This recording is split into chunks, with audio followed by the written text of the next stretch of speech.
entrevue dans le vestiaire avec Nicolas Saint-Pierre. La prochaine entrevue avec Jérémy Filosa, mesdames, messieurs, qui nous attend quelque part dans l'univers. Jérémy, tout d'abord, bienvenue dans le vestiaire, puis merci d'avoir accepté l'invitation. Ça me fait plaisir. Merci de m'avoir invité. Puis, quand je dis sa première, la dernière fois qu'on s'était parlé, je pense que c'était pour la diffusion du match des étoiles sur Cogeco, qui avait eu lieu ici même à Ottawa. Ça remonte à loin, ça, là. Il m'avait donné des belles mitaines, je me trompe pas. Une seule de la Ligue nationale. Je les ai encore en quelque part. Quel souvenir. Écoute, des souvenirs, on en a eu avec ce documentaire-là. Puis comme j'ai dit tantôt dans ma prémisse, je pense que pour les plus vieux, c'est pas nécessairement un documentaire où on va découvrir d'autres choses. Mais certainement, c'est un très bon outil pour faire comprendre ce qu'étaient les expos à la plus jeune génération, là.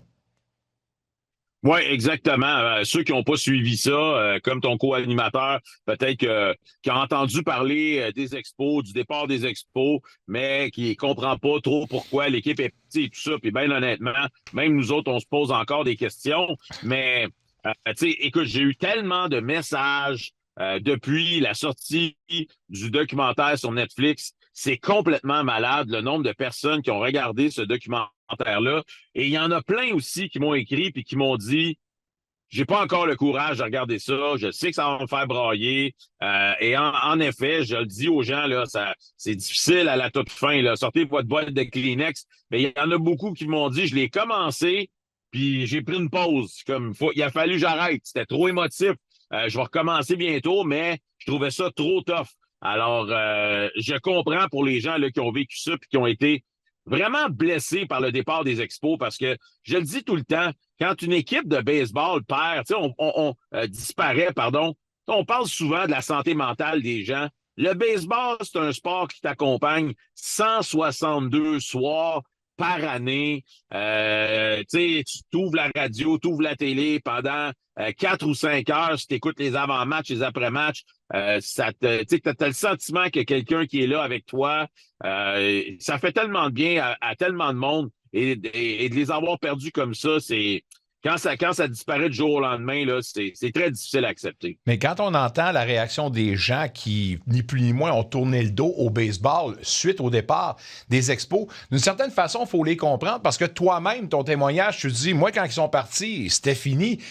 Ça a pris ton fils qui est devenu un fan des Blue Jays pour commencer un peu à tomber dedans. Ouais. Alors, des fois, c'est pas nécessairement la meilleure des façons, mais il y a toujours quelque chose qui te ramène à tes premières amours, là. Ben absolument. Puis, comme tu dis, mon fils est un joueur de baseball. Il a 17 ans aujourd'hui. Il joue au baseball depuis qu'il a 4 ans. Puis c'est vraiment le fait que lui a commencé à jouer au baseball. Je l'ai inscrit au baseball. Puis on partage cette passion-là. Puis comme je l'explique dans le documentaire, c'est que moi, je pensais que j'allais jamais pouvoir faire ça avec mon fils comme moi, j'ai fait avec mon père. Écouter les expos dans le garage, dans le jardin, sur le terrain de golf. On avait toujours notre radio allumée. On manquait pas de manche. Puis là, aujourd'hui, à cause des Blue Jays, ben moi, je peux continuer cette tradition-là avec mon fils. Regarder les matchs, parler de stratégie, se lancer dans la cour en arrière puis parler des choses de la vie.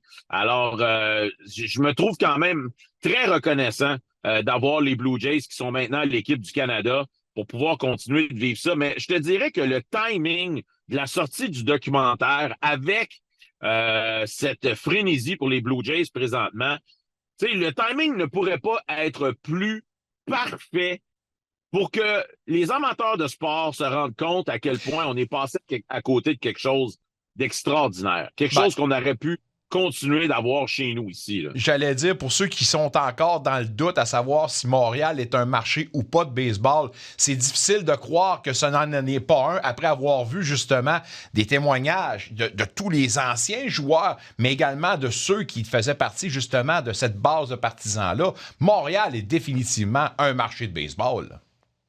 Moi, j'ai toujours dit, Nicolas, si tu réunis les 3 mêmes éléments que les Blue Jays ont aujourd'hui, c'est-à-dire un stade au centre-ville avec un toit rétractable, un propriétaire sérieux et une équipe compétitive, il n'y a aucune raison que ça ne fonctionne pas, là. Ouais. Ça va fonctionner aussi bien ici que ça peut fonctionner à Toronto, mais tu sais, je recule dans le temps, dans les années où les décisions ont été prises, où nos hommes d'affaires n'ont pas embarqué, nos gouvernements ont décidé de ne pas embarquer. Les Blue Jays avaient la même décision à prendre que nous dans les années 80. Et la ville et la province de l'Ontario ont chacun mis 30 millions de dollars pour aider à faire construire ce qui était le Skydome à l'époque. Moi, je te pose la question, Nicolas. Ces 30 millions-là, là, multiplient par 40 ans, 81 matchs par été, tous les revenus que ça génère pour la ville et que ça va continuer de générer pour les 20-30 prochaines années. Combien de fois tu penses qu'ils se sont refaits? 10 fois, 100 fois, 1000 fois? Tu sais, c'est ça qu'il faut regarder. Nous, on a bien pour dire, on ne construit pas des stades parce qu'on a de la misère dans nos hôpitaux. Eux autres, ils ont dit non, on va mettre de l'argent dans le stade. Puis l'argent qu'on va faire avec ça, on va en mettre dans les hôpitaux, puis on va en mettre dans les écoles. Leur façon de penser était la bonne. Non, on preuve aujourd'hui. Nous autres, on met l'argent dans un toit d'un stade qui fonctionne pas en ce moment. Mais ça, c'est un autre débat. 94, l'année qui a tué les Expos, selon toi? Ça part de là. C'est sûr que ça part de là. Puis 95, avec la vente de feu, ça a été épouvantable. Mais tu peux te relever de ça. Si tu continues bien... Mettons là, que Jeffrey Loria, au lieu d'être Jeffrey Loria, là, c'était un Ted Rogers qui avait acheté les Expos à cette époque-là, puis qui avait dit, sais-tu quoi, on va en bâtir un stade, on va embaucher des bons joueurs. On se serait remis de 94 puis de 95. Ce qui a scié les jambes des Expos, c'est qu'au moment où Claude Brochu avait son deal en place pour son stade, le gouvernement a dit non. Parce que si les Expos avaient bâti à l'époque, le partage des revenus et la taxe de luxe est rentré dans le baseball majeur 2 années plus tard. Les Expos auraient été corrects. Tu connais-tu des équipes du baseball qui perdent de l'argent, toi, présentement? Moi, j'en connais pas. Oui, mais cependant, à ce moment-là, 94, tu le dis, M. Brochu, l'année d'après, il dit là, on s'en va vers un trou de 20 millions.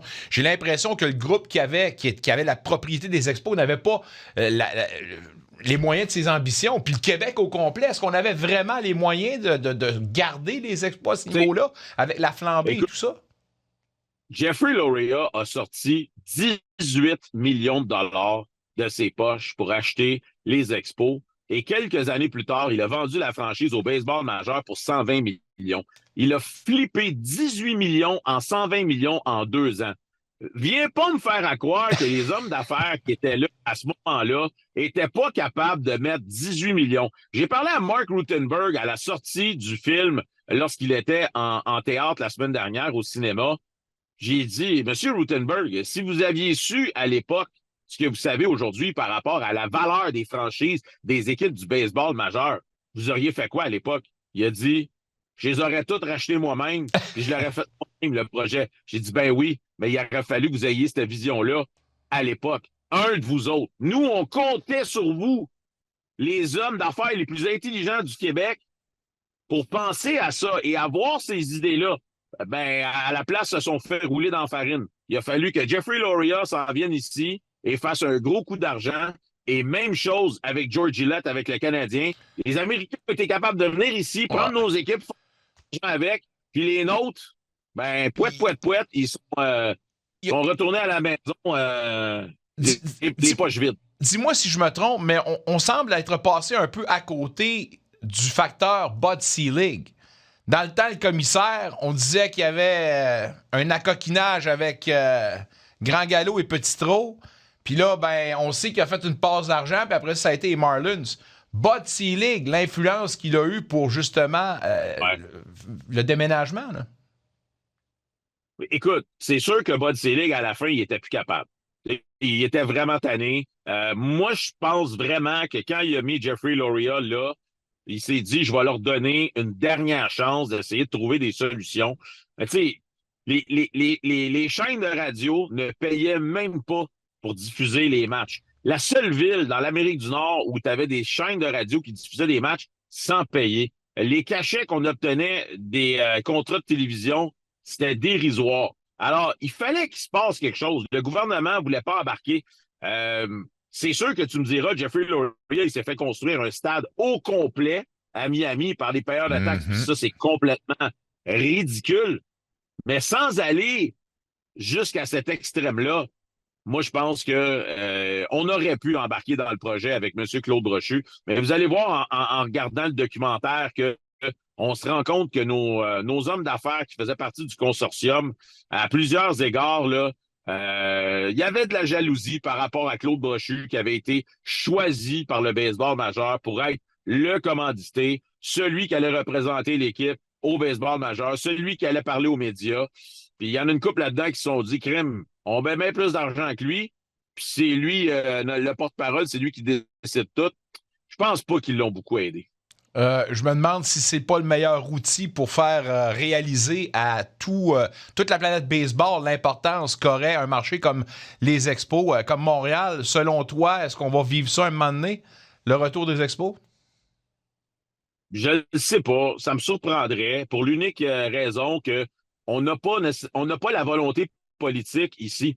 Moi, je vois pas une mairesse, je vois pas un premier ministre qui dit « Hey, c'est important de ramener ça parce qu'on les avait puis on les a perdus. » Je vois aucune volonté politique.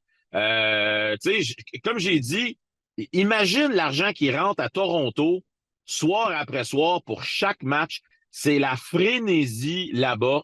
C'est fou comment on se remplit les coffres. Et nous, pendant ce temps-là, on se tourne les pouces parce qu'on est passé à côté, parce qu'on avait peur de mettre quelques millions. Il y a de ça 25, 30 ans. Alors qu'aujourd'hui, tu sais, Nick, je pense aux Twins du Minnesota.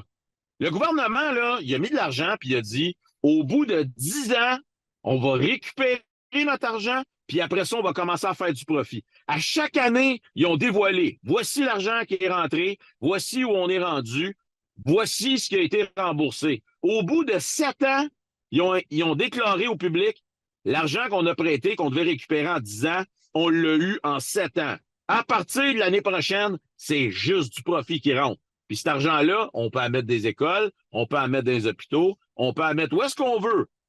Mais nous, ici, on préfère aller piger dans les poches des payeurs de taxes qui, que nous sommes la population la plus taxée en Amérique du Nord. Oui, on va pas brasser à ça ici, mais j'aurais tellement de choses à dire là-dessus. Je vous invite à regarder ce documentaire-là. Qui a tué les Expos de Montréal? La dernière question, un seul mot. Qui a tué les Expos selon Jérémy Filosa? Il y en a deux. Moi, je pense qu'il y a deux coupables. La communauté des affaires du Québec Inc.